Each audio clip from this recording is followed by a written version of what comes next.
Love never ends. 1 Corinthians 13, 4-13. Love is patient and kind. Love does not envy or boast. It is not arrogant or rude. It does not insist on its own way. It is not irritable or resentful. It does not rejoice at wrongdoing, but rejoices with the truth. Love bears all things, believes all things, hopes all things, endures all things. Love never ends. As for prophecies, they will pass away. As for tongues, they will cease. As for knowledge, it will pass away. For we know in part, and we prophesy in part. But when the perfect comes, the partial will pass away. When I was a child, I spoke like a child. I thought like a child. I reasoned like a child. When I became a man, I gave up childish ways. For now we see in a mirror dimly, but then face to face. Now I know in part, then I shall know fully, even as I have been fully known. So now faith, hope, and love abide, these three.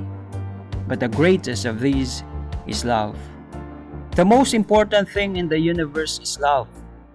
Love is the greatest and paramount virtue. It defines who we are. It defines who our God is. And it defines our relationship to God and to the others. We always hear preaching about love. We study it. We give love. We receive love.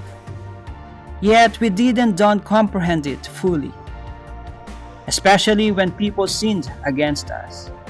When we are hurt, abused, cast out, and unloved. We know what is love.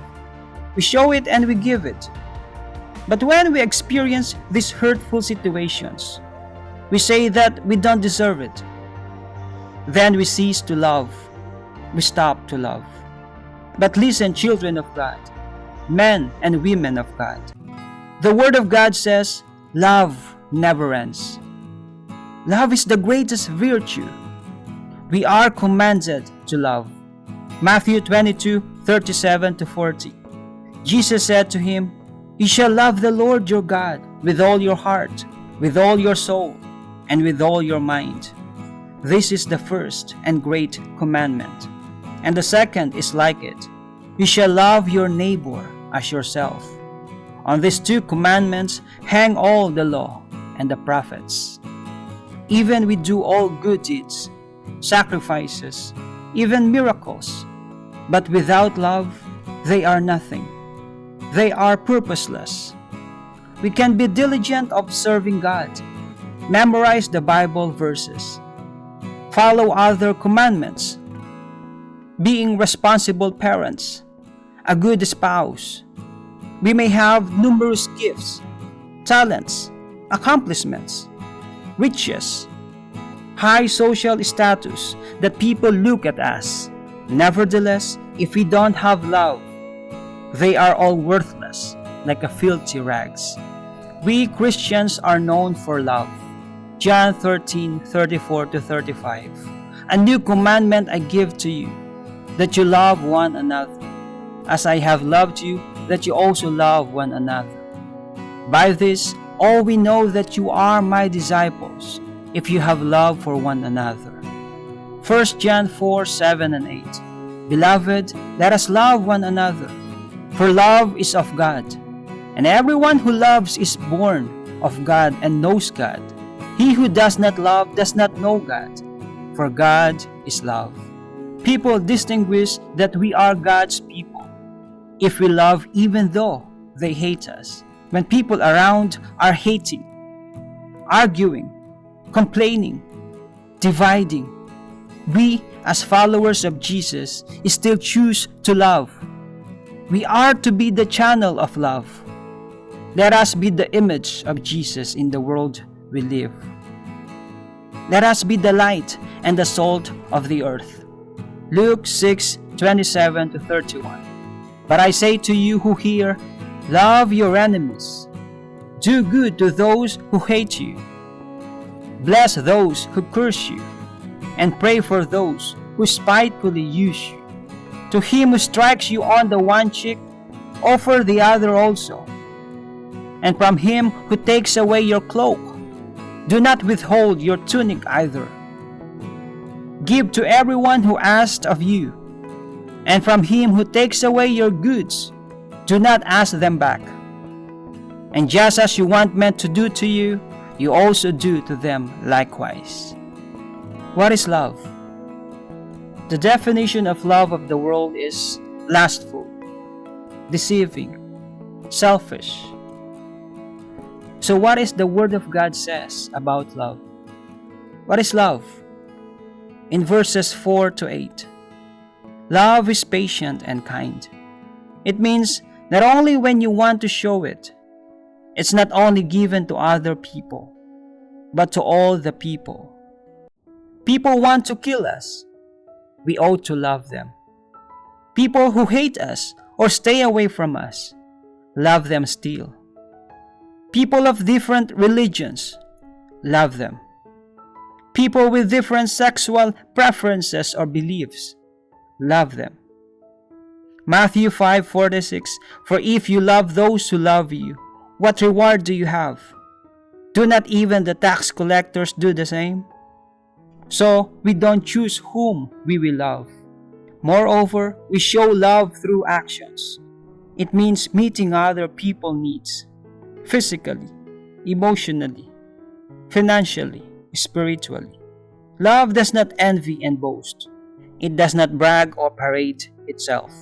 Does not desire others' belongings with an evil and selfish intentions. It is not arrogant or rude. It means not to look down the others, not look to himself better than the others. It is not conceited.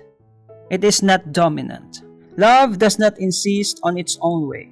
It should not talk and talk without considering others, thinking he or she is the right all the time.